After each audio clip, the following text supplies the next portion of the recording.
So ngayon naman, nitong May lamang ay nagkaroon ng isang musical. Nagsimula yan May 9? May 9 at naging matagumpay talaga siya. So last 2 shows na lamang. So ngayong umaga makakasama natin ang magko-co-produce itong musical na to, ang Priscilla, Queen of the Desert. Walang iba kundi si Miss Jumil Peña Florida. Good morning, ma'am. Good morning po at good morning, boss. Alright, ma'am, mabilisan lang po. Ano, tungkol po ba saan itong musical na to? Okay, our musical is an LGBT kind of musical. It's a Tony Award-winning musical na inilabas at adapted siya sa 1994 na nasa US. Ngayon, it was taken by storm. Lahat ng show natin from May 9. At ngayon, 2 na lang, kaya ipinopromote natin yung mga gusto pa pong humabol. Humabol na. Meron po tayong bukas ng 3 at saka 8.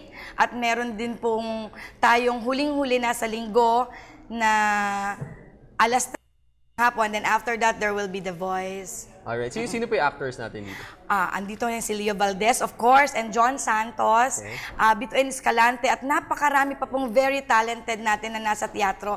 At ito po ay ginaganap sa Resorts World Performing Arts. Magkano po usually tickets for this? Ang tickets natin is very affordable. Ticket starts at 1,200.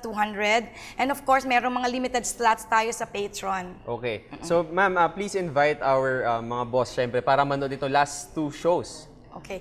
Ang lahat po iniimbitahan namin na kayo po ay manood ng last 2 shows natin. Huwag niyo pong kalimutan kung gusto niyo pong mas maintindihan pa ang ating mga kapatid. Panoorin natin 8 o'clock tomorrow, meron din 3 o'clock at huling-huli po, alas 3 po sa linggo. Alright, and so mga boss, it's about time na siyempre mas palawakin pa natin kaisipan natin sa makaalaman hinggil sa LGBT community bilang isang Pilipinas. So muli maraming salamat. Nakasama natin ang magko-co-produce itong last 2 shows ng Priscilla, Queen of the Desert, the musical. Walang iba kundi si Miss Jumil Peña Florida. Maraming salamat, ma'am. Maraming salamat po. Alright, ngayon naman